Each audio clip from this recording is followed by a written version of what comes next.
Hello, good morning, everybody. Uh, Warm greetings to you all. For those who don't know me, my name is Josephine and I'm C. Riley, and I manage the Pact Project. So it's been a few weeks since I posted anything to you, but this week I just wanted to send you a little message following a mental health week last week by sharing a little bit of my personal experience with mental health. Back in 2007, I suffered and was diagnosed with depression. It hit me really hard. I was working full time. It was well before I had my children.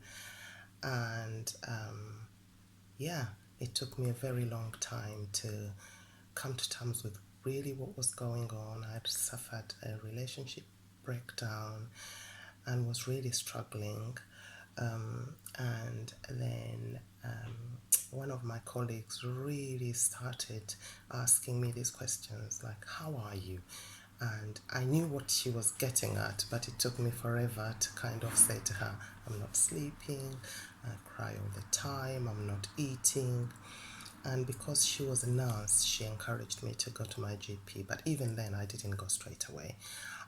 It took me about 4 weeks, and she came back and said, "Did you go?" And I said, "What do I say?" She said, "Just tell them what you've told me, that you're not sleeping, that you're teary, and all of that." Anyhow, eventually I went, and my first appointment, I couldn't even speak. So the GP just signed me off for 2 weeks and said, "Come back and see me in 2 weeks. Go somewhere and rest."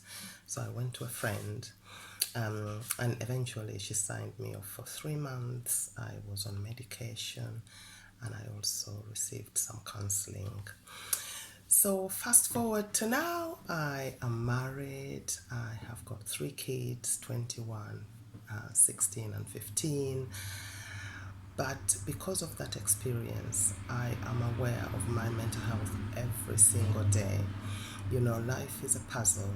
You've got your physical health, you've got your relationship, significant relationship, you've got your children, your spiritual life. I think is really important. Your work, the environment around you. It might be where you live. It might be, whatever. So I look at life as a puzzle, and you can, decide to actually do it as an exercise to see what are the pieces of the puzzle that make up your life. So I'm aware of my mental health every day. It's not something that we should forget about and talk about during mental health week, or when we're suffering, or when somebody else is suffering. And so I know my triggers. I have learned to learn my triggers. One of them is obviously relationship, and one of the others is bereavement, and I was recently bereaved.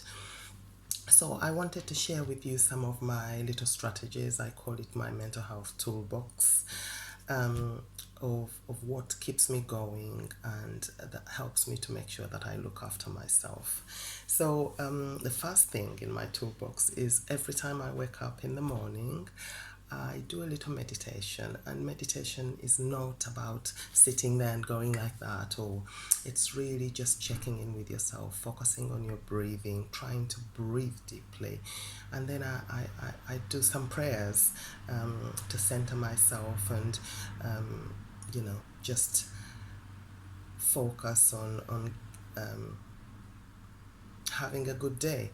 And then another little toolbox another thing I have in my toolbox is some form of exercise, depending on the energy that I have. Sometimes I just go for a walk. I live near Brockwell Park. Sometimes I might do a 5-minute exercise. Sometimes I might go to a yoga class, depending on my level of energy and how I'm feeling. And I think that really helps me to feel well within myself.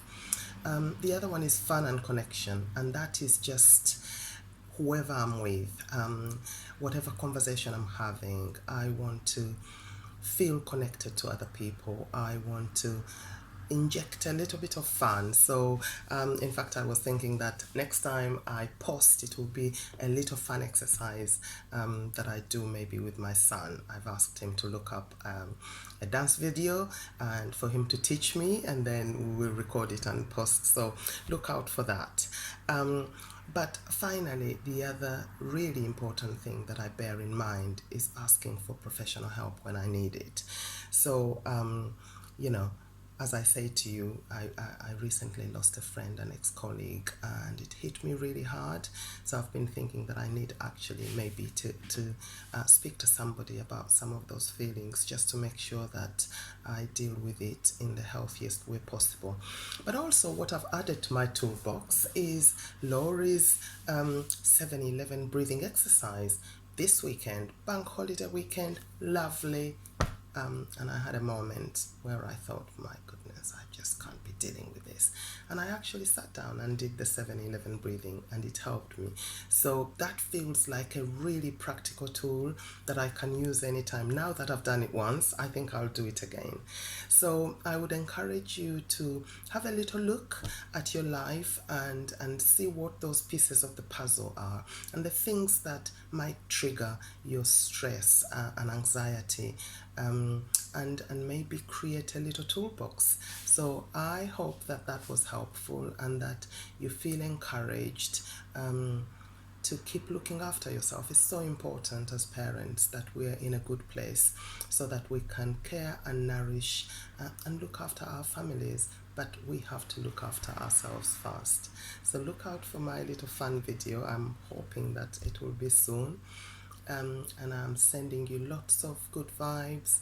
I really look forward to connecting with you again physically, and for catching up. And in the meantime, take care. God bless. Bye bye.